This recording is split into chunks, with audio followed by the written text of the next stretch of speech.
Monkeys, grab that cup of coffee, kick back, and relax. We'll get started with a SITREP in just a minute.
Refueling 79, Yankee Bridge. 2025, 79 days, over ground, thanks, tequila. 2377 on tequila going somewhere around 597. 77 days, over ground, thanks, via Lima, kilo 5, and hold short of kilo 7.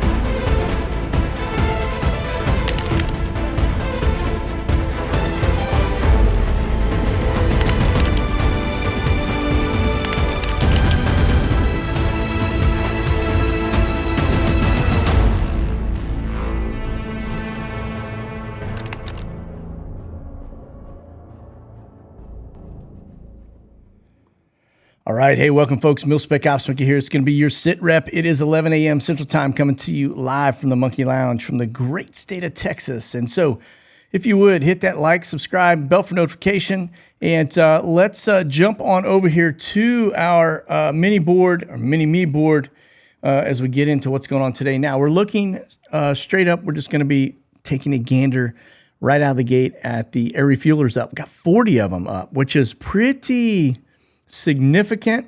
Text 2s and trainers, T38s. We got 22 lawn darts and Text 2s, 52 of them. So we're sitting around 74 trainers up. I've taken those out. All we're looking at on the screen right now are air refuelers. Let me take away the little tag so we can kind of see the mix up here. Notice a lot up to the northeast side towards kind of Ohio, Pittsburgh, the East Coast as always. Notice this one off of the Florida side of the house. Looks to be, let me just see if it gives me a location. Clewiston, Florida. So it looks to be 15 miles northwest or northwest of that location. So kind of could be supporting some stuff around Trump, maybe. If he's there, he may be up in New York because it is really hot down in Florida right now, as is in Texas too. Notice we've got these two headed out here to the border location. And then notice right here, this little soiree coming off of Southern California out over the water. Quite a few air refuelers, which would be a big indicator that you've got a lot of fighters out here over the water. Now, I don't, we'll look at the NoTAMs, but I didn't see anything that, I mean, maybe there's an exercise or some mil-op going on training-wise, or maybe not. Maybe they got something happening down here that we're not hearing about, okay? All right, let's take away. Well, before we do that, let's do this. Let's jump over to Europe and see if we've got any air refueling on this side of the house. We do. We have one U.S. military KC-135 air refueler. Looks to be over Bulgaria. All right, so that would indicate we've got some fighters out here, probably supporting Constanta. Yes. Yeah, I'm not even going to go there. So let me do this. Let me go back over to CONUS. Let's take away our refuelers, and let's just take a gander at what we've got up in the sky in general as I let that thing marinate for a second. Should be pretty heavy in terms of population, but you can never tell. And for some reason, something I am doing today just does not want to give me the latest and greatest. So we'll just see if this thing runs. All right. In the meantime, let's do this. Let's go over here to our watch list Starting it off in Europe, we've got a little Navy logistics bird over over Spain, and then a Q4, Italian Q4. Don't see that one very often. Magma 10, and then some of the drones over Western Turkey, which is a pretty regular thing, and then you got Fat Man 68, I believe, and one other. Those are two spec op birds coming out. Fat Man 77 coming, looks to be inside Romania. So maybe that's why they have the top cover. What happened just now in that general area with the Bulgaria and all of the air refueling, and then you got somebody getting, I don't know, that's kind of strange. It originated out of Frankfurt, it looks like, or over there in that neck of the woods. And then we've got that E3 doing man in the middle over the North Sea. Yep, if you're on a boat out in the middle or a ship out in that region, they just did man in the middle and grabbed everything on everybody's phones. And then notice we have this one too. This is going to be the Canadian Department of Transportation outrunning in their little DC-8 in the general area there. And then an R-135 way, way up north.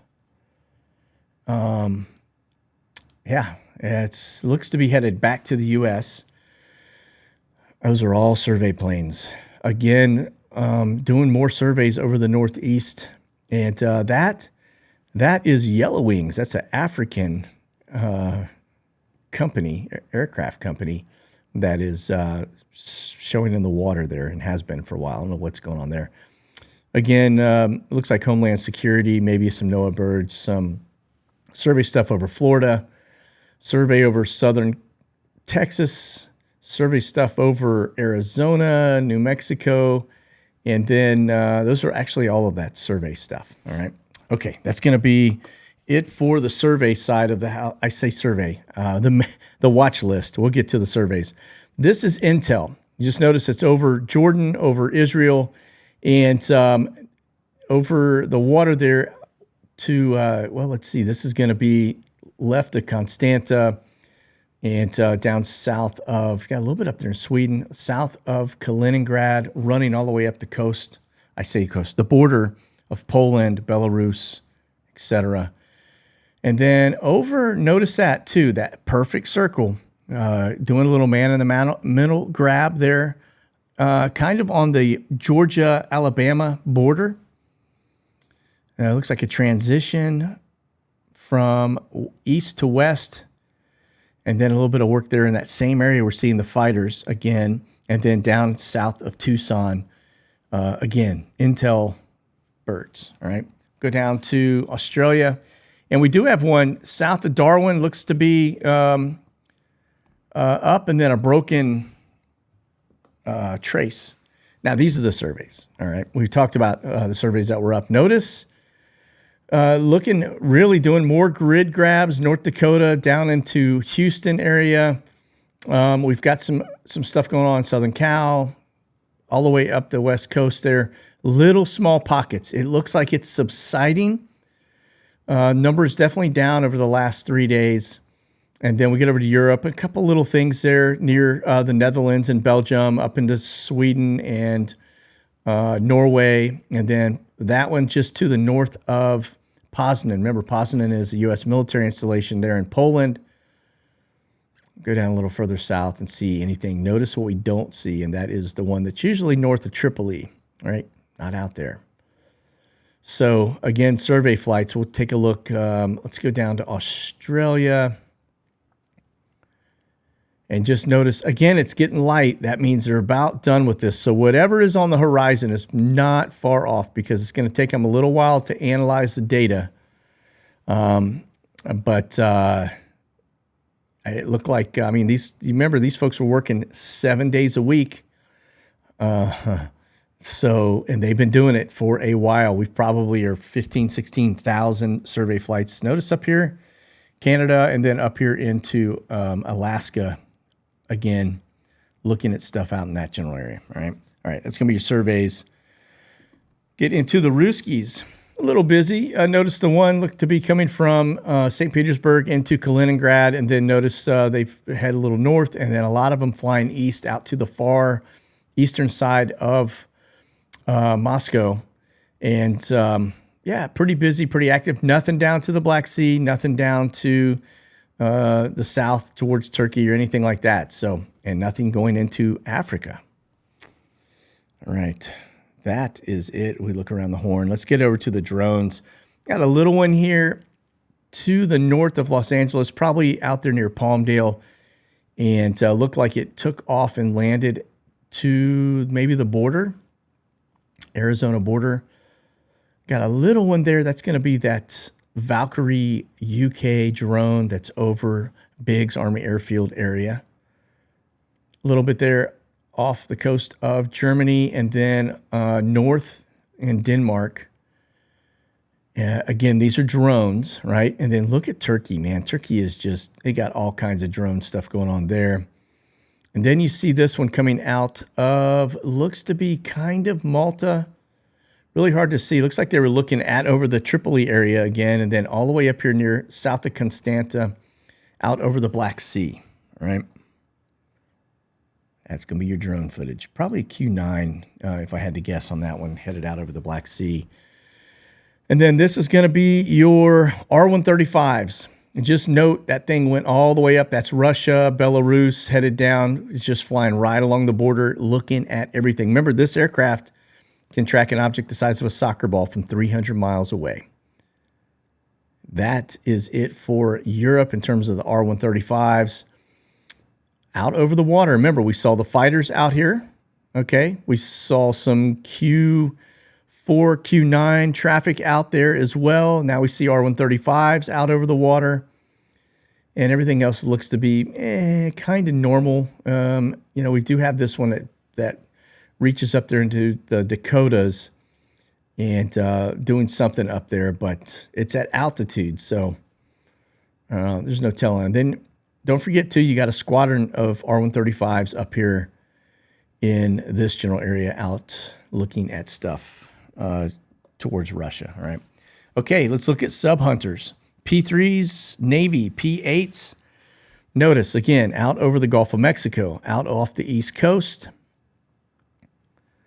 which would tell you probably pretty good chance we got subs on both sides, right?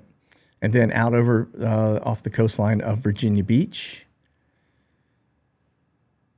And then we get up here to the western side, northern side of Ireland, western side of Scotland. And looks like they were out flying around looking for some stuff out in that general area. And then we've got them up here to the very north, flying out, broken trace. That's Russia right there. All right. And we'll go down to a little further south, see if we got anything else catches my eye. Looks like a little transition move from southern Spain out towards Malta. And then nothing going on over Japan. And a little busy there. Looks like one headed toward Darwin, one out off of Brisbane. There in Australia. All right. Back to the mini board, and let's kind of get into what's going on news-wise. We'll go ahead and reduce this. Just so you can see before we get into flashbang, looks like he is coming out towards Arizona, north of Flagstaff. Let me see if we can get any closer. Grand Canyon Village. All right, so he's headed out this way. That's definitely, it's VIP. I want to say it's the 7th through the 8th. Maybe he's taking another extended vacation, like doing a little Chevy Chase. Bazooka Joe headed out to the Grand Canyon, maybe. Let's see, date on that, August 7th and 8th. So it's a 2-day deal. That, again, based on the size, VIP, that's going to be flashbang, all right? All right, that's Space Ops over here. We get down a little further. Looks like more Space Ops security over Jacksonville. Notice, no, I'm not seeing a TFR down here. All right. And a little bit of weather here, that general area. Boy, we could really use it here in Texas. But it looks like he's headed home this weekend or after today's Friday. Yeah, so Monday, he's probably headed out to the Grand Canyon. All right, speaking of that, let's go over here to Flashbang's schedule and see where old Bazooka Joe is. He's, again, he is leaving his beach house, headed over to his house. And that looks like that is it for today. Nothing else really on the docket there. Let's take a look at the dollar now. I was watching this. Remember, Fitch just downgraded the U.S., said we're a little bit of a risk because of the uncertainty. I just noticed as we get into the dollar today that it started out here 8 a.m. looking pretty solid, and then it has just been free falling throughout the day.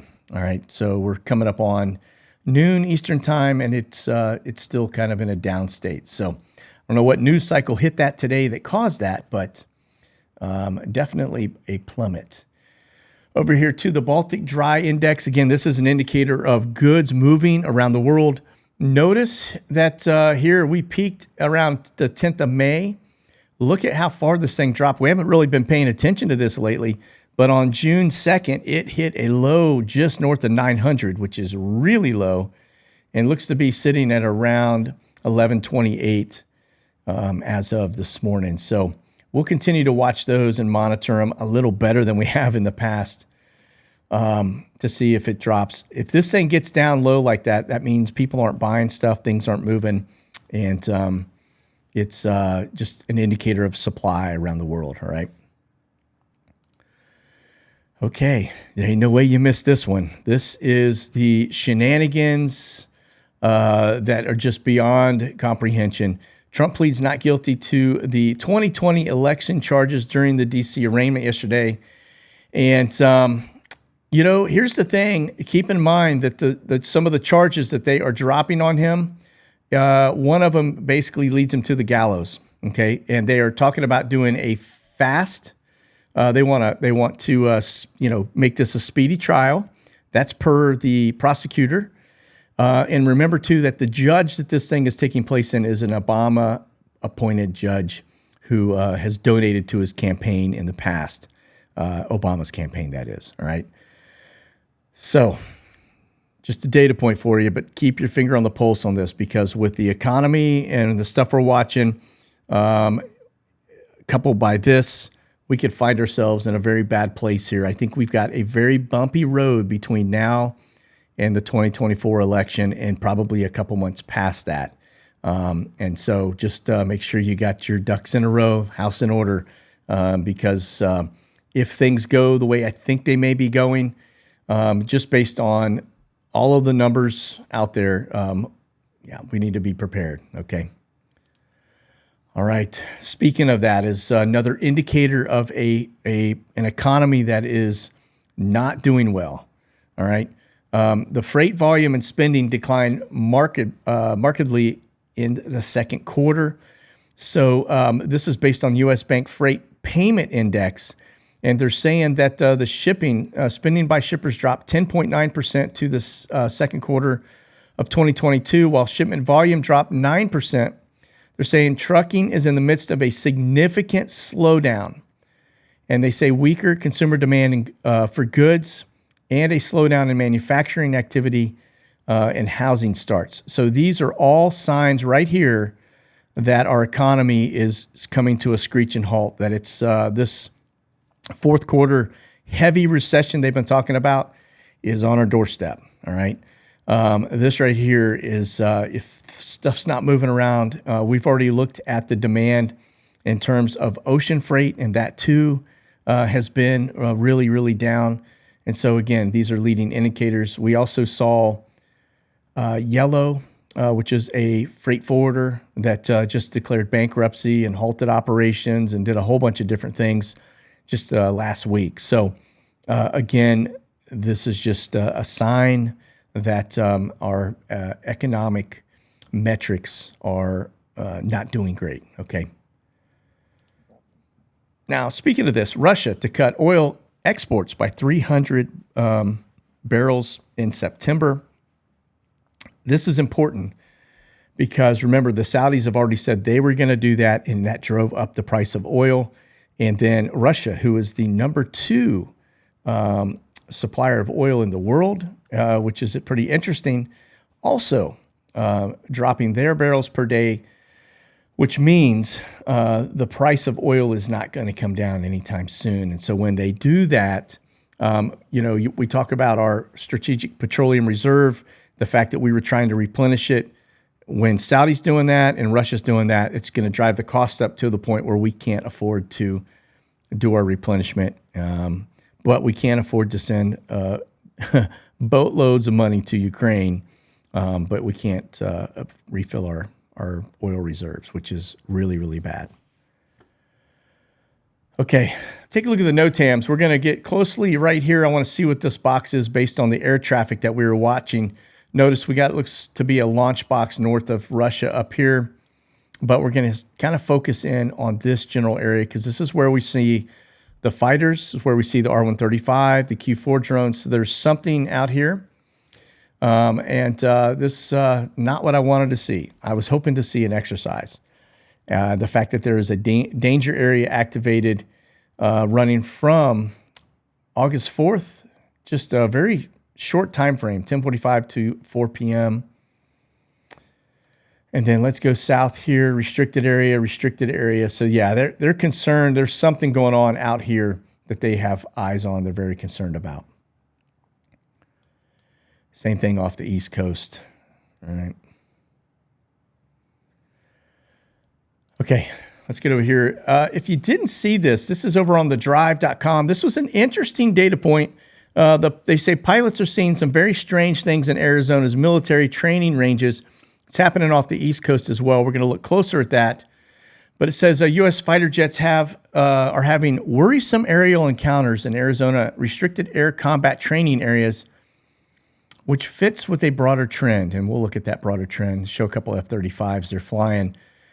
Now, this is where it gets interesting. The encounters with small, unidentified flying objects, sometimes in swarm-like groups, as many as 8.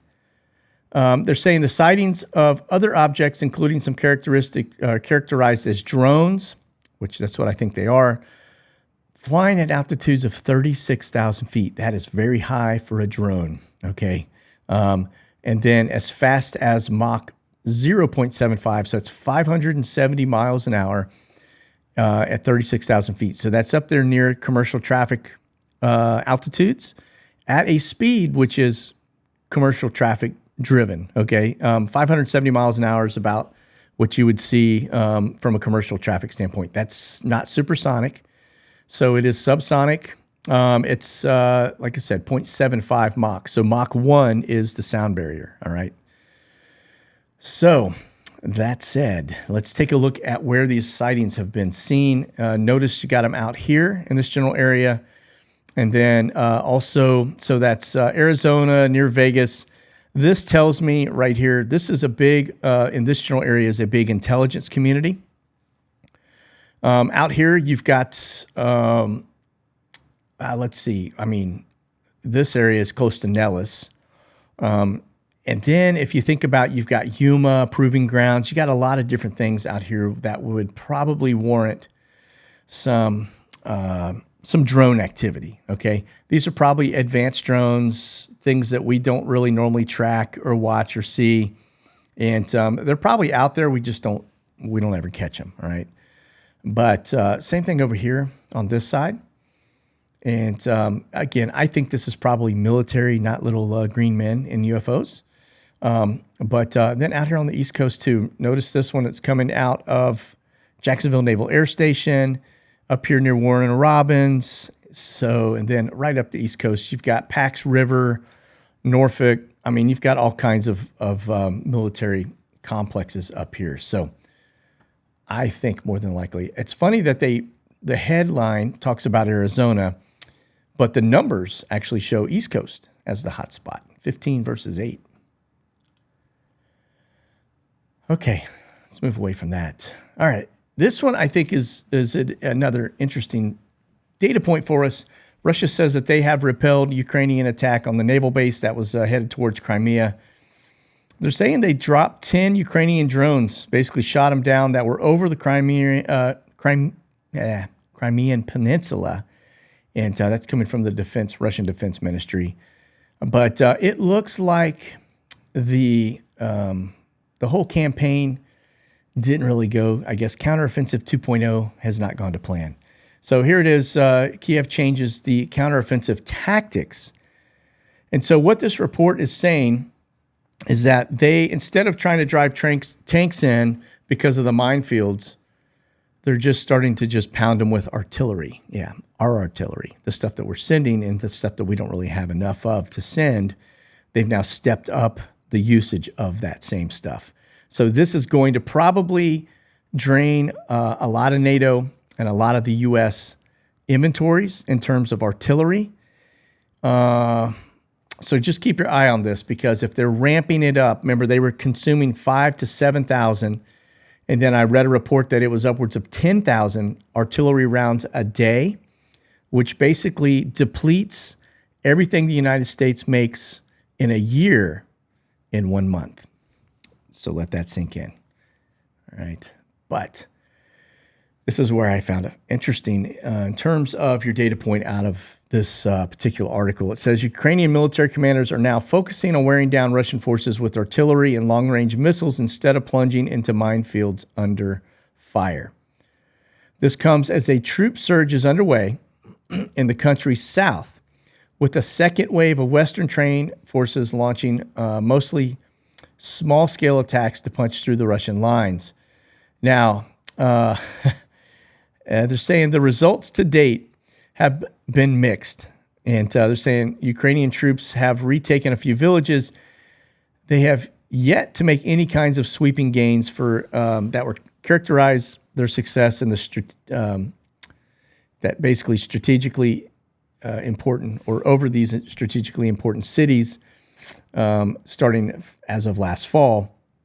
That basically it's they're saying here that it's a clear signal that NATO's hopes for large advances made by Ukrainian formations armed with new weapons, new training, and an injection of artillery ammunition have failed to materialize, at least for now.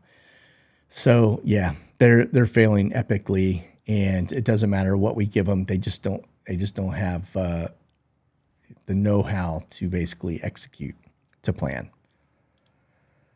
So, all right, let's get over here to Biggs Army Airfield, see what we've got on the board.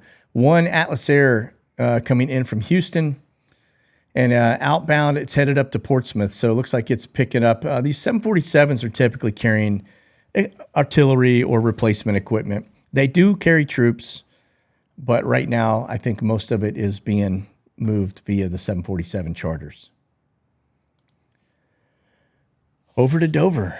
Okay, we've got one Atlas coming in from Ramstein, 747, and one from JFK, that's Coletta Air, and then one from Chicago. So we're seeing the same circuit inbound.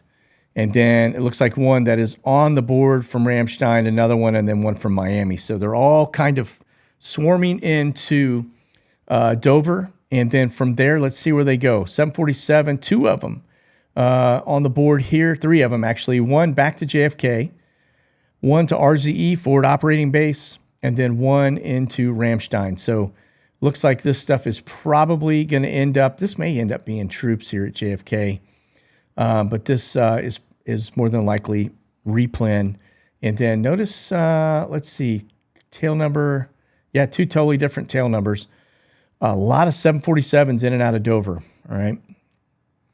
Again, big indicator we are trying to give the boys over in Ukraine a fighting shot, which they've had over a year now to do so, and they continue to flounder while burning through all of our inventory, all right? So here we are at Ramstein, and let's see, got a Trip 7 coming in from Kuwait, 747 from Dover, we looked at that, and then this one coming in from Doha, that's in the Middle East, 747s.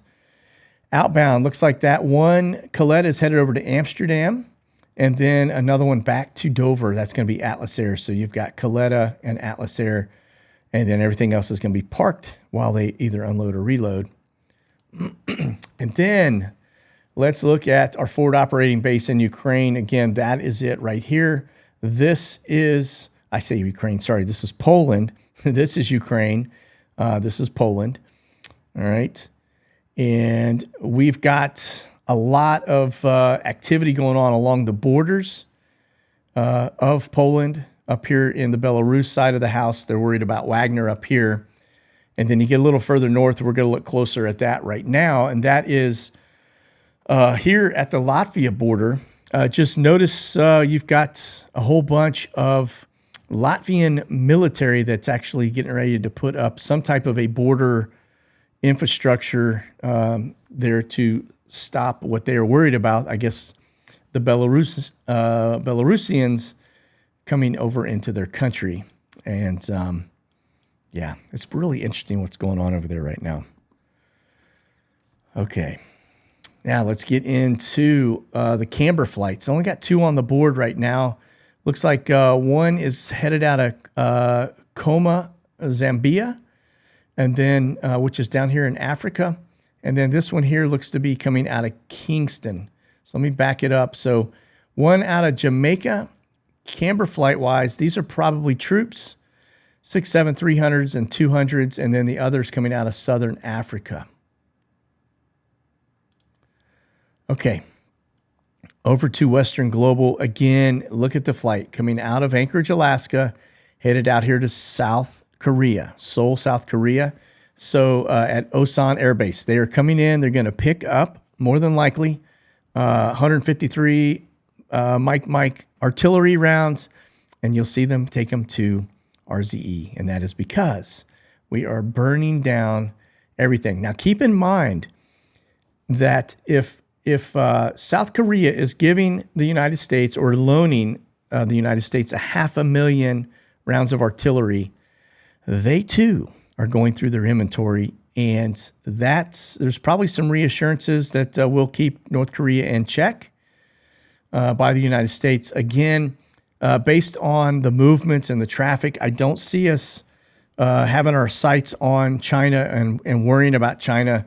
I think if China makes a move, it's going to be on Taiwan, and I don't think we're going to go to bat for them. So we're probably going to just continue to do like we're doing in the Ukraine. Here, Taiwan, take whatever you need to defend yourselves, but it's your fight. We'll just give you the sticks to go, do the whacking, right? So that means the forces that we see in here in Japan and all the way down here in the Philippines are probably really worrying more about North Korea, keeping them in check. All right. Let's go over here to the NATO side of the house. Nothing on the board for today from NATO. And then notice over here we've got 3 Omni flights up. Looks to be one coming out of the center of the United States, so coming out of Indy, headed over to Tacoma, Washington. Then we've got one Hawaii to Guam, Manchester to Toronto. Again, this is moving Canadians back and forth in and out of Europe, probably a rotation, or they're beefing up in the region. And then, let's see, the Brits, only 2 on the board. Very, very light for the Brits today. Look to be headed in and out. So coming out of Cyprus back to the UK. And then one looks to be headed out of the UK, destination unknown. All right. It's over the United States, though. Just note that. All right. Here's your immigrant machine. And notice how many are headed in and out of Central America, but also notice how many are up here in North America. A lot.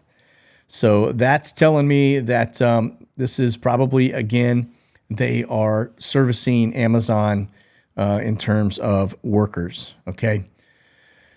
Now, one last thing, pay attention to this one. It is the weather modification stuff. And we're just going to take a look at it because we got, as you notice, where the rain is right now, all right? See the rain up here? Okay, pay attention to that area. And then a little bit down here, heavy over here, but this right here, notice the amount of rain, all right? Now take a look at this. It's going to be your weather modification flights or cloud seeding. Notice this one is north of Rochester, east of Minneapolis. And then look at the amount of stuff over the area that currently has all the wet weather over North Dakota. So, yes, I would say they are definitely helping build that weather system up so we get a lot of rain up here in the Dakotas. Now, does the governor know? I don't know, but it is a data point for you.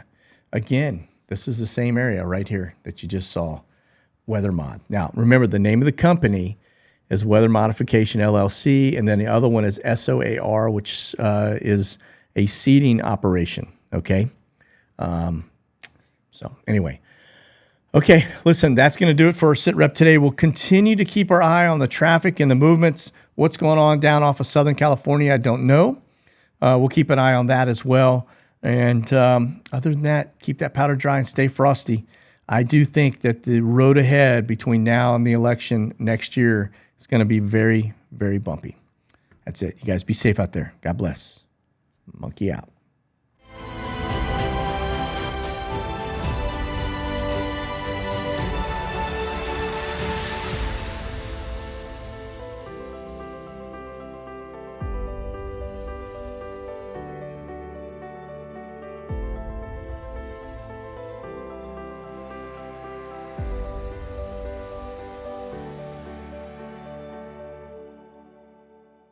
Thanks for watching, folks.